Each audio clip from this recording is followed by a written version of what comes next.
বছর ছিলাম, সৌদি আরব ছিলাম, বাইরে ছিলাম। আমার 3 ছেলে 1 মেয়ে নিয়ে বাইরে ছিলাম। আমার হাজবেন্ড কাজ করতো, ওই দিয়ে বাচ্চাদের লেখাপড়া, বিদেশে তো জানেন সৌদি আরবের খবর, অনেক টাকা দিয়ে থাকতে হয়, অনেক খরচ। এই দিয়ে আমি 3 করে অল্প অল্প করে জমা মনে করেন আমি টাকাগুলা জমা করছি। করার পরে আমি 1 বছরে আসছি। আসার পর তারপরে হঠাৎ করে আমার কোরবানিদের 27 তারিখে ফোন দিচ্ছে আমার ম্যানেজার, বলছে আপা আপনি যে চেকটা করছেন ওই চেকটা নিয়ে আপনি আসছেন আমার কাছে। তা আমি আসছি, আসার পরে বললো যে আপনি 3 মাস না করে 1 বছরে করেন, 1 বছর করলে আপনি 12% পাবেন, অনেক লাভ হইব।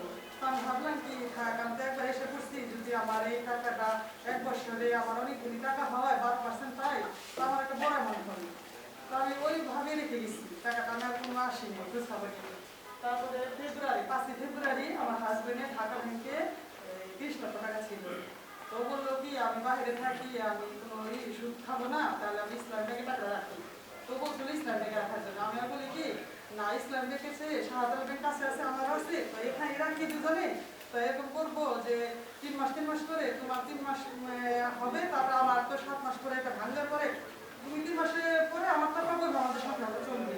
আমার ছেলেটা এই যে এই ছেলেটা গ্রাজুয়েট হয়েছে, ওই ইঞ্জিনিয়ার পাস করছে, আর এখন আমি বিদেশে পাঠাবো, বাইরে রাষ্ট্রে পাঠাবো, অনেক